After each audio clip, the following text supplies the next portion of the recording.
Hey everyone, Perry Carter here, talking fake baseball.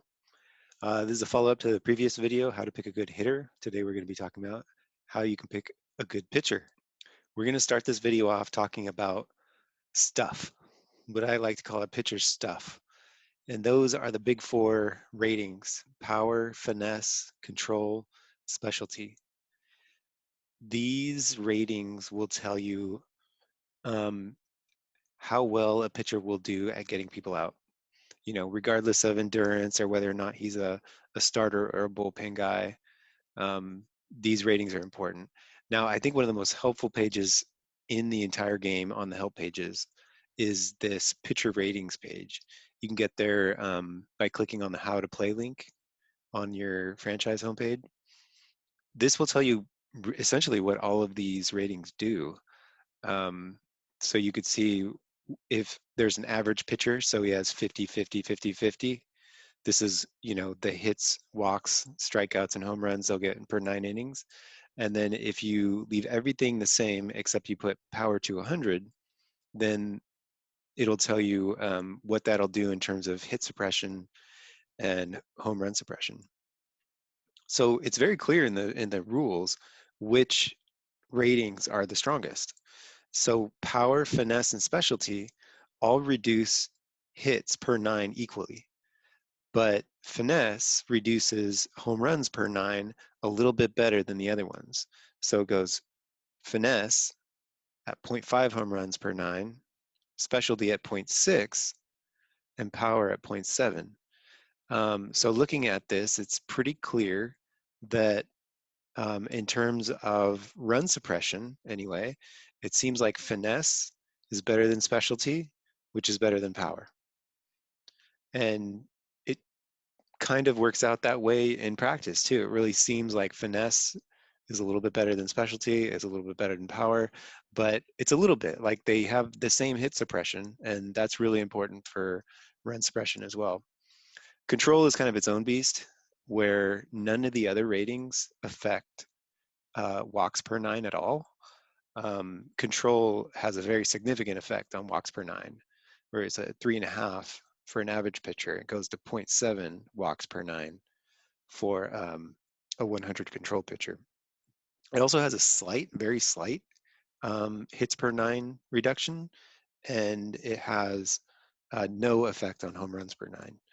So control, it really is different, but the pretty massive reduction in walks per 9 actually is pretty good at run suppression as well, especially for certain types of lineups that you're going against.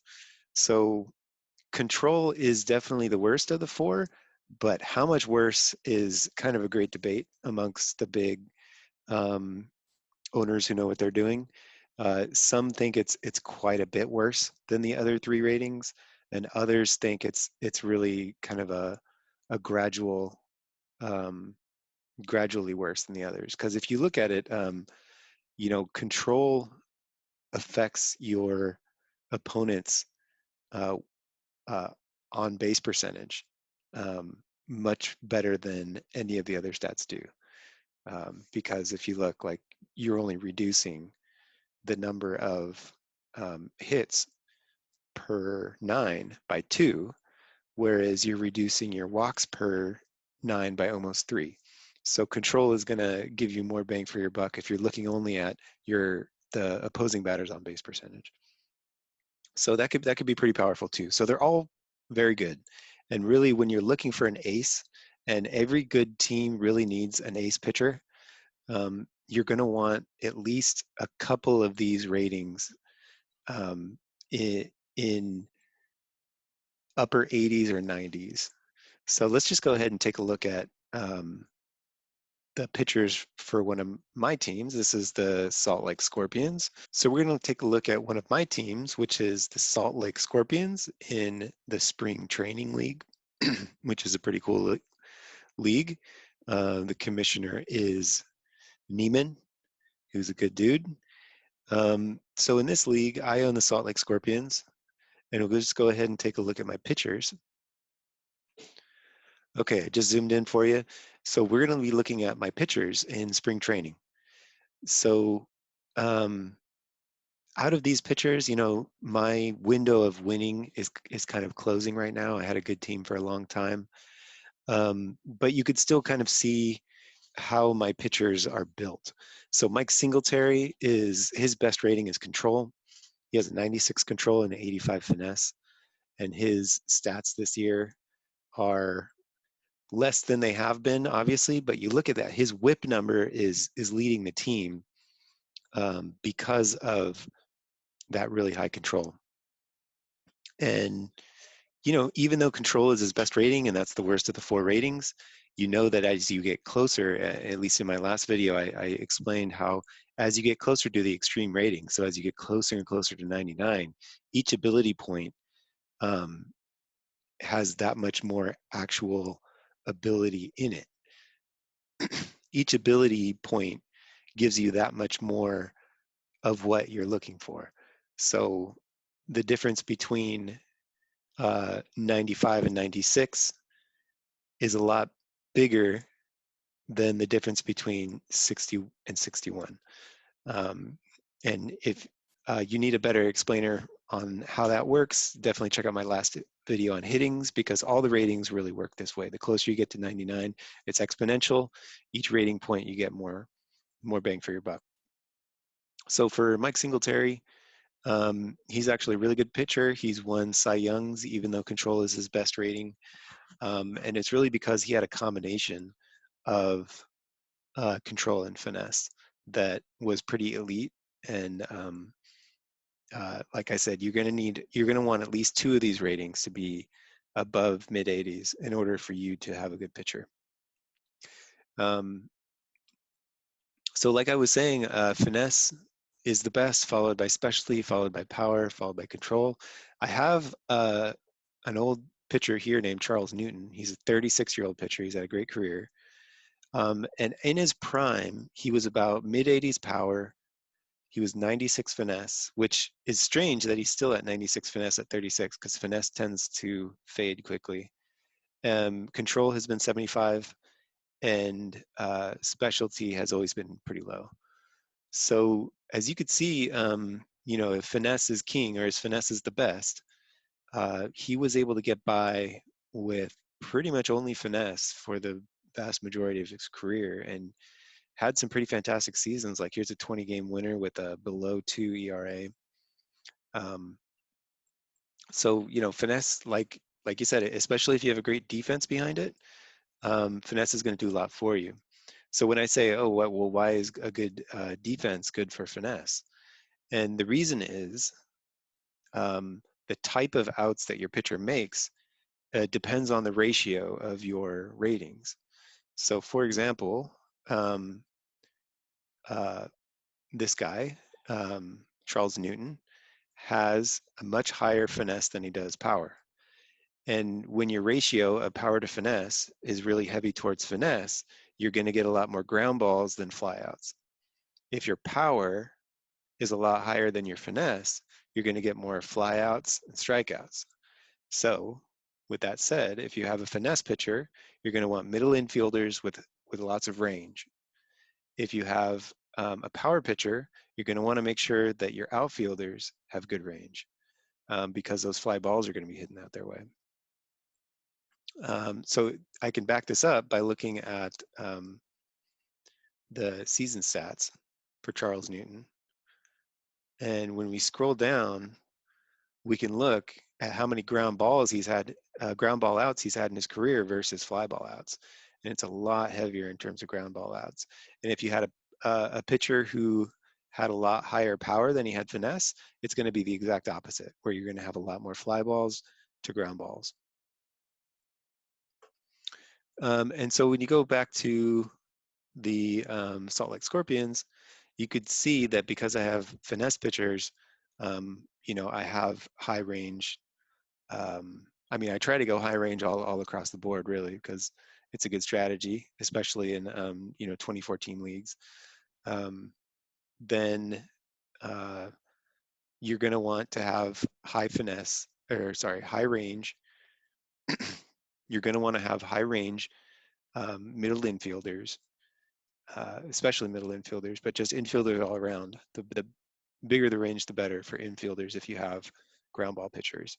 Um, so the other pitchers on my team are pretty unremarkable, but you try to just get pitchers with the highest ratings possible, really. When you're going through the draft, look at their potentials and their age. If they have a lot of time to get to reach their potential, um, then yeah, get those high potential players that have a chance to get some stats, as many stats as possible, to be, in the 80s and 90s as you can for power, finesse, control, and specialty. You can still have good pitchers, like if you have a pitcher that's 75 across the board, those can be pretty effective pitchers too. I wouldn't necessarily want a pitcher who's just like 70s across the board as like my SP1 or SP2, but in the middle of your rotation, that's perfectly fine to have a pitcher with that kind of build. Um, he'll end up doing pretty solid, may even make a couple All-Star appearances in his career. But for your aces, you're going to want those 90s as their attributes. Otherwise, you're going to have a bad time probably. Not going to make very many playoffs or go far in the playoffs if you do make it. So, all right, the last thing I want to say about pitchers is um, what makes a good starting pitcher. So if endurance, or EN, is probably the most important stat when considering what type of pitcher is what type of pitcher you're going to want in your starting lineup. And it is true, endurance is critical. Endurance not only tells you how deep a pitcher can go into each individual game, or how many innings they can pitch when they start a game, but it also factors into your season fatigue. So if you try to get a pitcher with low EN to go deep in games, he's going to really pile up the season fatigue. So we know endurance is important when factoring in how deep a pitcher can go in each individual game, and how many games per year he can pitch without getting a ton of season fatigue. That's really important when considering a starting pitcher, because if your pitcher can only go 4 or 5 innings, you're at the mercy of the bullpen. And a lot of times your bullpen is not nearly as good as your starting pitcher. And with the bullpen logic in the game as it is, you're usually not going to pick the guy that you want anyway. Like, for example, this bullpen that I have in this league, I have guys with, 6 ERA, 11 ERA, an 83 power, 72 control guy with really nothing else to speak of. That's not a guy that you really want to pitch too many innings, because he's really going to stink up the joint probably.